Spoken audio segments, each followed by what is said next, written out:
What's going on, everybody, and welcome to an NBA recap presented by On The Break.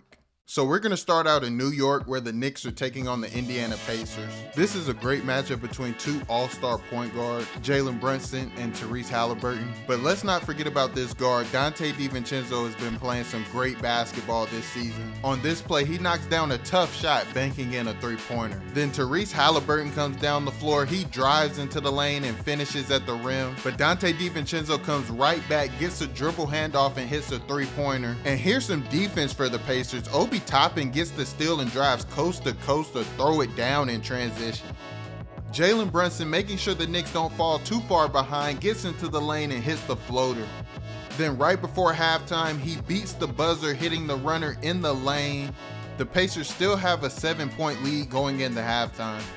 Now in the third quarter, Tyrese Haliburton hits a step-back jumper to extend the Pacers' lead to 9. Then Pascal Siakam gets into the mix. He drives into the lane, spins, and lays it in for 2.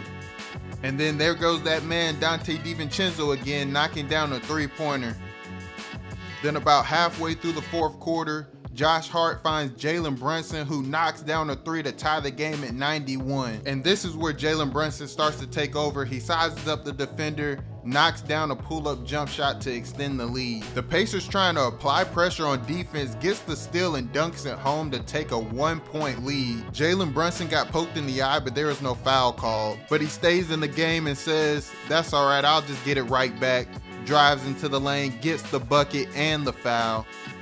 The Knicks on offense trying to close out this game. DiVincenzo misses a three-pointer, but Precious Achiuwa is right there for the putback. And that will pretty much end the game. The Knicks take this one 109 to 105. Jalen Brunson had 40 points. What a way to celebrate his first All-Star selection.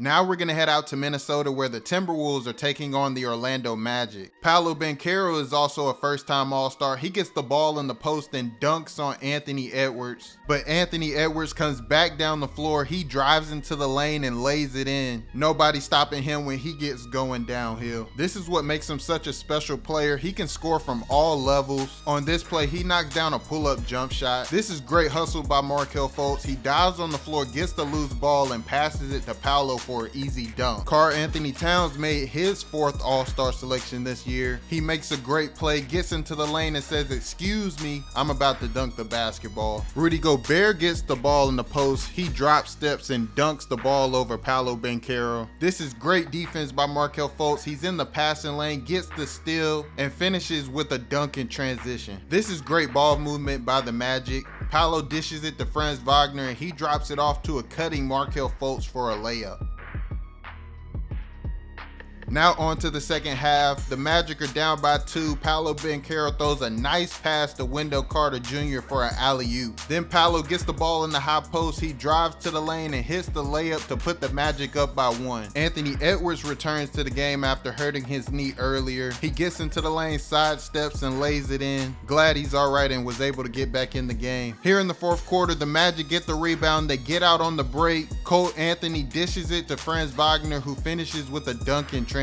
Later in the quarter, Franz passes to Paolo Banchero, who gets his payback from earlier in the game and dunks on Rudy Gobert. On the very next possession for the Timberwolves, they just give Anthony Edwards the ball and tell him, "Go get a bucket for us, young man." But in the end, it's just too much Orlando Magic.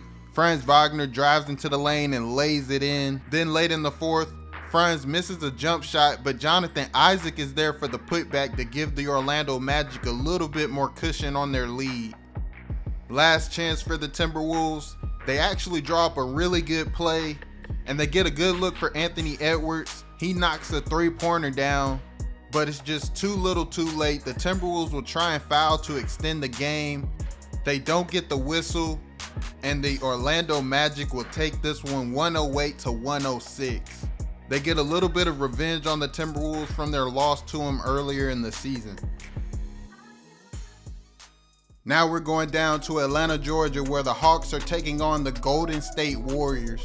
This is a great matchup between two of the top point guards in the league. Trae Young and Steph Curry put on a show this game. We're going to start off with Jalen Johnson throwing an alley-oop to Clint Capella. Steph Curry in transition. He scores the basket and gets the foul. End of the first quarter, Trae Young doing what Trae Young does. sizes up the defender and knocks down a tough shot. But hold on, don't go anywhere. Lester Quinones says, "I'll get you right back." He knocks down a half-court shot right before the end of the first quarter. Second quarter, Trae Young breaking down his defender, getting into the lane and laying the ball in for 2 points and the foul. In transition, Bogdanovic finds Jalen Johnson, who knocks down a three-pointer to take the lead for the Hawks. But Steph Curry comes down, creates the space, and answers with a three-pointer of his own. Now on to the second half, the Hawks with a 4-point lead. Trae Young gets the steal. He's in transition and decides, yeah, I'm just gonna shoot this three-pointer right here, and knocks it down. Steph Curry had a big night. There he goes again, knocking down a three-pointer and getting the foul. In transition, Podziemski finds Trace Jackson Davis running the floor, who finishes by putting the defender on a poster. Then on offense for the Hawks, Jalen Johnson flies in for a putback dunk. Then in the fourth quarter, Steph Curry and Trae Young go back and forth. Steph knocks down a three. Then Trae Young comes back and knocks down a three. Then Steph Curry comes down, creates the space, and hits a shot over the contest. Late in the fourth, 18 seconds left, Steph Curry splits the screen and hits a floater to put the Warriors up by 2. Now it's clutch time for the Hawks, and you know who they're going to. DeJounte Murray hits the shot to tie the game. Now it's the Warriors' turn. They have a great chance to win the game. They get the ball to Steph. He puts up a floater. It's a good look. It just doesn't go in. Now we go into overtime, and there goes that man, DeJounte Murray. He had 2 straight game winners a few weeks ago, and in this game, he closes the deal for the Atlanta Hawks. And despite Steph Curry scoring 60 points, the Atlanta Hawks will take this one 141 to 134. Now it's time for the top plays of Week 15. At number 3, we're going out to Oklahoma City, where Shai Gilgeous-Alexander is dropping dimes. He gets the steal and throws a behind-the-back pass to Cason Wallace for a dunk. The Thunder ended up winning this game. At number 2, we're going out to Boston to see one of my favorite plays of the year. Neemias Queta wins the jump ball, gets the ball back himself, and then proceeds to dunk on 2 Pacers defenders. There's just not much more you can do in one play by yourself. The Celtics would go on to win 129 to 124. At number 1, we're going out to New York, where the Lakers are bringing Showtime to Madison Square Garden. LeBron James gets the steal and kicks it up to D'Angelo Russell, who sets him up nicely for the bounce pass alley-oop. The Lakers won that game. Now it's time to highlight the players of the week. In the Western Conference, we have Kawhi Leonard, and in the Eastern Conference, we have Trae Young. Kawhi Leonard is in the MVP conversation, and Trae Young has been balling this year. So shout out to these 2 guys for winning players of the week for Week 15. We'd like to give a big thanks to everybody for tuning in to this episode of NBA Recaps. Be sure to like and comment. Don't forget to subscribe to the YouTube channel to stay tuned for more basketball content like this. And as always, have a great day.